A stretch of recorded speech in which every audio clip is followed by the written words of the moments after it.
Ladies and gentlemen, and hello from Brussels. It is a pleasure to join you today virtually at the Global Tourism Forum.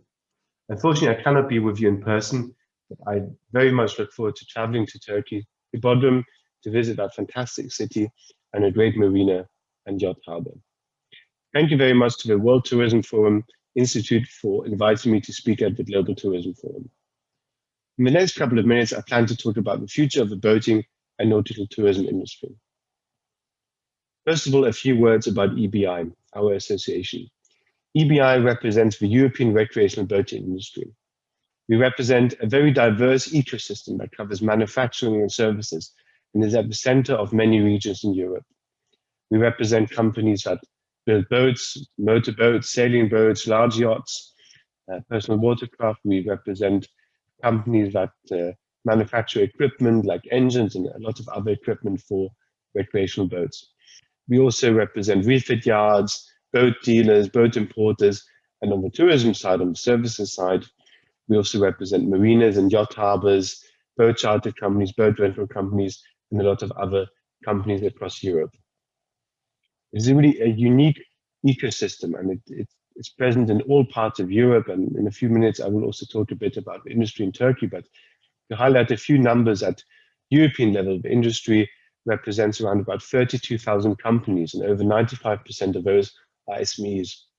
They employ directly only 280,000 employees. We have over 6,000 inland and coastal marinas in Europe.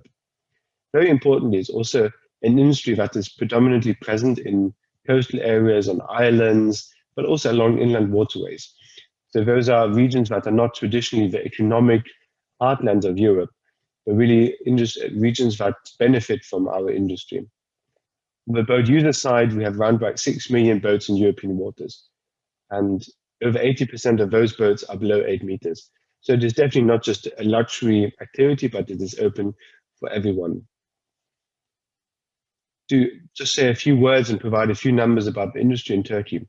Turkey is a key hub for our industry. It is important for manufacturing, for refit yards, but also very important for nautical tourism.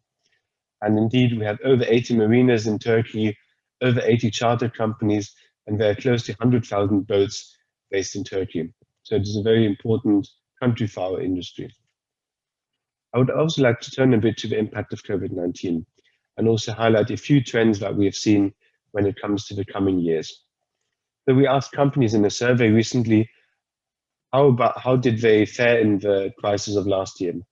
We asked them about revenue, we asked them about employment, and when it comes to revenue, 35% of companies actually registered an increase in revenue. And those are companies that benefited from the staycation trend that we saw last year.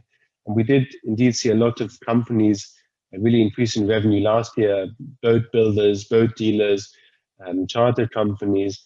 So that is a lot of very positive aspects. But we also saw that 54% of companies saw a drop in revenue due to the impact of COVID-19.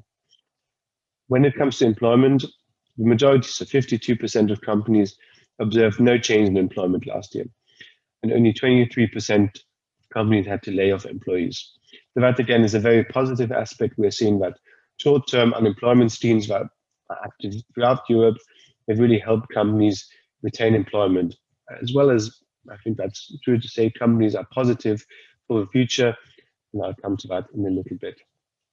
We also asked companies about the key trends that they're seeing last year, but also in 2021 and beyond. So in 2020, we saw that over 60% of businesses had to postpone investment. On the plus side, over 60% of businesses are seeing a short-term increase in consumer interest in boating, and over 50% of companies are confident that this consumer interest, this new consumer interest, will be sustained in the long term.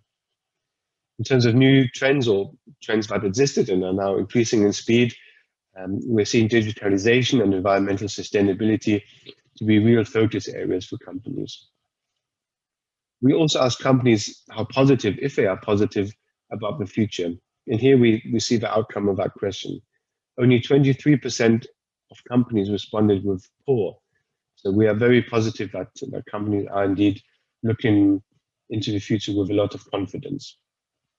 However, what is important to highlight is that it requires the right funding framework, the right legal framework, the right fiscal framework. And I would like to dwell a bit on these 5 points here on the screen. Companies in the crisis, but also afterwards, to rebuild and to build back better, require financial support from governments.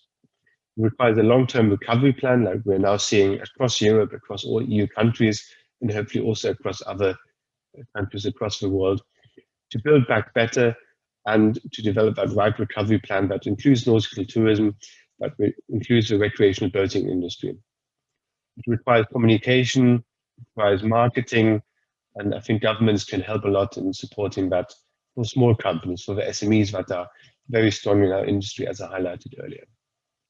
We also need governments to play their part in promoting boating as a safe activity.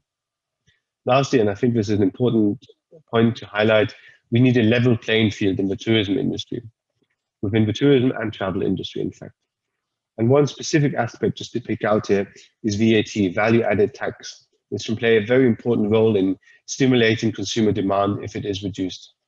Unfortunately, at this point, what we're seeing is that nautical tourism, so accommodation in marinas and accommodation on charter boats, is not treated in the same way as accommodation in hotels and campsites, for instance. So one of our key calls to policymakers in Europe, but also worldwide, is to treat tourism in the same uniform way, be it nautical tourism or tourism that takes place on land. And VAT is just one example of that. So ladies and gentlemen, thank you very much again for the invitation to talk at the Global Tourism Forum in Bodrum.